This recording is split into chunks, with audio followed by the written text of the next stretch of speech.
کہ جب ہم آپ صلی اللہ علیہ وسلم کا نام لیتے ہیں نا محمد، تو یہ ایک بڑی فطری سی چیز ہے کہ زبان پہ آٹومیٹیکلی درود جاری ہو جاتا ہے صلی اللہ علیہ وسلم. تو کیا جب آپ اپنے بیٹے کو پکار رہے ہیں محمد، تو کیا اس وقت بھی درود پڑھنا ہمارے اوپر لازم ہوگا؟ ہاں، یہ بڑا اچھا سوال ہے کہ حضور صلی اللہ علیہ وسلم نے ارشاد فرمایا کہ وہ شخص بخیل ہے کہ جس کے سامنے میرا نام لیا جائے اور وہ درود شریف نہ پڑھے. تو اب حضور صلی اللہ علیہ وسلم کا نام جب لیا جائے تو اس وقت درود پڑھنا واجب ہے.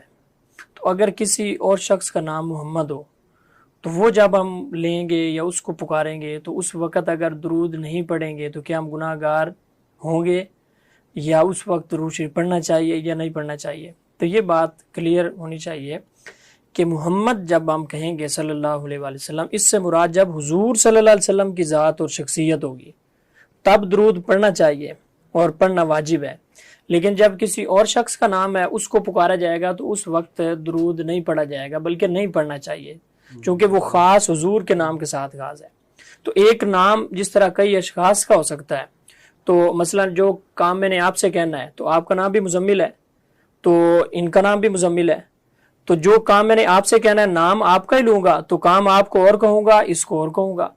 تو حضور صلی اللہ علیہ وسلم کا نام جب ہم لیں گے محمد، اس سے مراد حضور کی ذات ہوگی صلی اللہ علیہ وآلہ وسلم، تب ہم پڑھیں گے. لیکن جب کوئی اور شخص ہے جس کا نام محمد رکھا گیا ہے تو پھر درود نہیں پڑھا جائے گا. تھوڑا سا اضافہ اگر یوں کریں کہ اگر چونکہ فطری چیز ہے نا، آٹومیٹیکلی جاری ہو گیا. اگر کسی نے اپنے بیٹے کو بلایا ہے لیکن غلطی سے بیٹے کا نام لیتے ہوئے اس کی زبان پہ درود جاری ہو گیا، جیسے روٹین ہماری بنی ہوئی ہے، تو میرا نہیں خیال کہ اس پہ پکڑ ہونی چاہیے. وہ تو جان بوجھ کے نہیں کر رہا، چونکہ ایک روٹین میں نہیں، وہ تو ظاہر ہے وہ سبقت لسانی ہے، زبان پہ اس کا جاری ہو گیا. لیکن بہتر یہی ہے کہ جب کسی شخص کو بلائیں تو اس وقت درود شریف نہیں پڑھنا چاہیے.